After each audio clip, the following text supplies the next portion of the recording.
दोस्तों, जब भी आप ड्रैकुला के बारे में सुनते हैं तो आपके जहन में क्या चीज सामने आती है? एक इंतहाई खतरनाक और खूनखार वैम्पायर जो कि लोगों का खून चूसता है, जिसे हम मूवीज और स्टोरीज में भी देखते हैं, है ना? लेकिन आज की इस वीडियो में मैं आपको एक ऐसी हकीकत बताता हूँ कि जिसे सुनकर आप हैरान रह जाएंगे। और वो ये कि ड्रैकुला कोई फर्जी किरदार नहीं बल्कि हकीकत में एक खूनखार शख्स था जिसने बचपन में सुल्तान फातिह के साथ तालीम और तरबियत हासिल की, लेकिन आगे चलकर वो सुल्तान फातिह का सबसे बड़ा दुश्मन बनकर सामने आया। इस बात को हजम करना थोड़ा मुश्किल है, लेकिन ये बिल्कुल हकीकत है।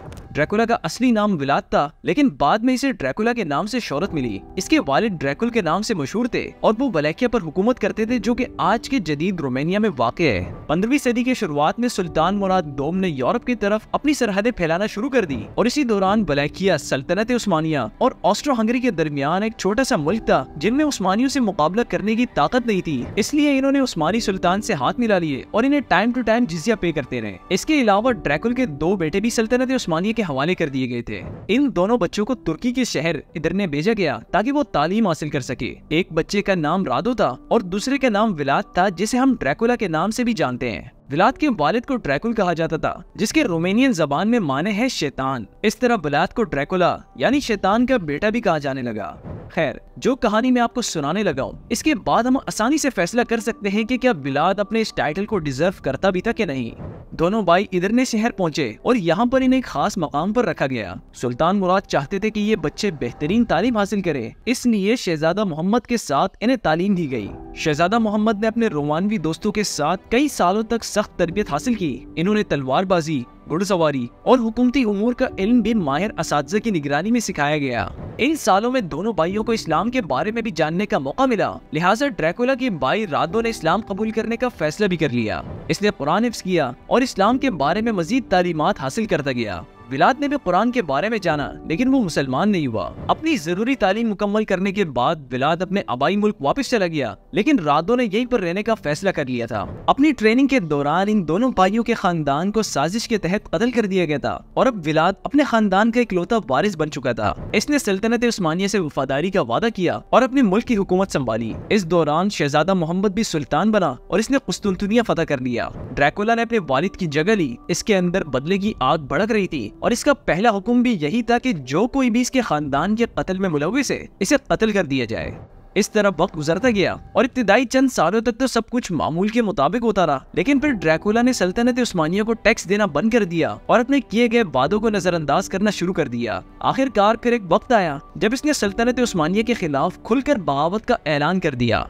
दोस्तों, ड्रैकुला ने जुल्म की सारी हदें पार कर दी थी। इसने एक एक करके उस्मानी सिपाहियों को कत्ल करना शुरू कर दिया और जो कोई भी इसकी मुखालफत करता, इसे बदतरीन मौत दी जाती थी। ड्रैकुला की जालमाना हुक्मरानी के तहत वलैकिया और मोल्डोविया में खूनरेजी बहुत तेजी से फैलने लगी। इसकी एक मिसाल ये है कि ड्रैकुला को अंदाजा हो गया था कि इसके मुल्क में बहुत से गरीब लोग जिंदगी गुजारते हैं। इसने तमाम गरीब लोगों की शनाख्त करवाई और इन्हें एक बड़े से घर में खाने की दावत पर बुला लिया। सबको इनकी मर्जी के मुताबिक खाना खिलाया गया। इसके बाद ड्रैकुला ने इन लोगों से पूछा कि क्या आप गुर्बत के इस दर्द से निजात चाहते हैं? सब ने ऊंची आवाज में होकर कहा कि हाँ। ये जवाब सुनकर ड्रैकुला ने इस घर के दरवाजे और खिड़कियां बंद करके इस घर को आग लगा दी और इस तरह ड्रैकुला ने इन तमाम गरीब और मासूम लोगों को आग में झोंक कर हलाक कर दिया।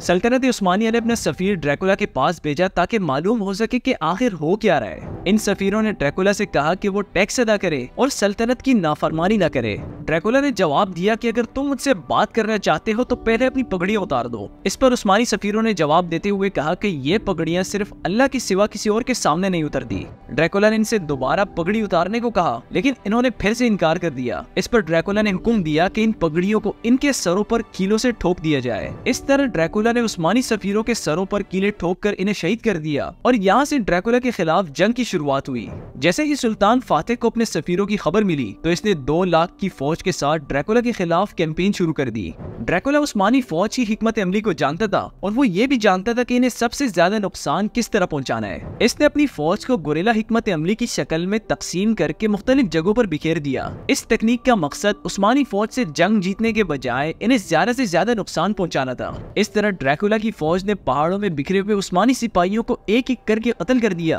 और इनकी बॉडीज को नेज़े पर लटका दिया। जब सुल्तान फातेह ने यह मंजर देखा तो इनका दिल टूट कर रह गया। इन्होंने देखा कि 1.5 किलोमीटर के इलाके पे 20,000 से ज्यादा उस्मानी सिपाहियों को नेज़े पर लटकाया गया है। इनमें से ऐसे सिपाही भी थे जो कि अभी भी जिंदा थे, जो दर्द से चीख रहे थे और जो अपनी आखिरी सांसें ले रहे थे। ये मंजर बिल्कुल जमीन पर जहन्नुम जैसा था। सुल्तान फातेह ये मंजर देखकर बहुत मायूस हो गए थे, क्योंकि अगर कोई बेगुनाह शख्स भी ऐसी हालत में होता तो सुल्तान को बुरा लगता। लेकिन ये हालत किसी एक शख्स की नहीं बल्कि तकरीबन 20,000 उस्मानी फौजियों की थी।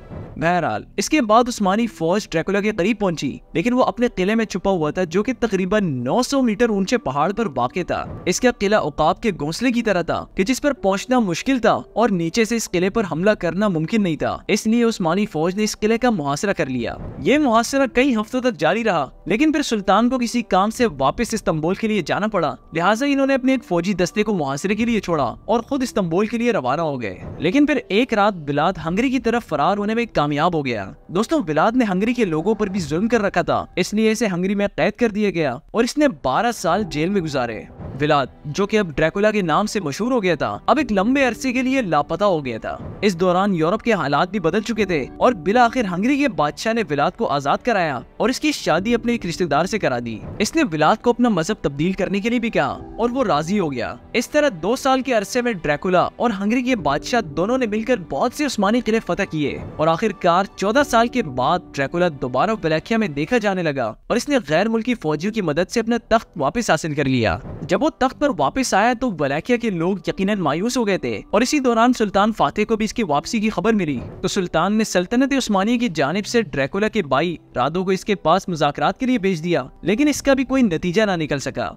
सुल्तान फातेह ने अपनी फौज तैयार की और आखिरकार उस्मानी फौज ने ट्रांसिल्वेनिया के जंगल में ड्रैकुला को शिकस्त दे दी।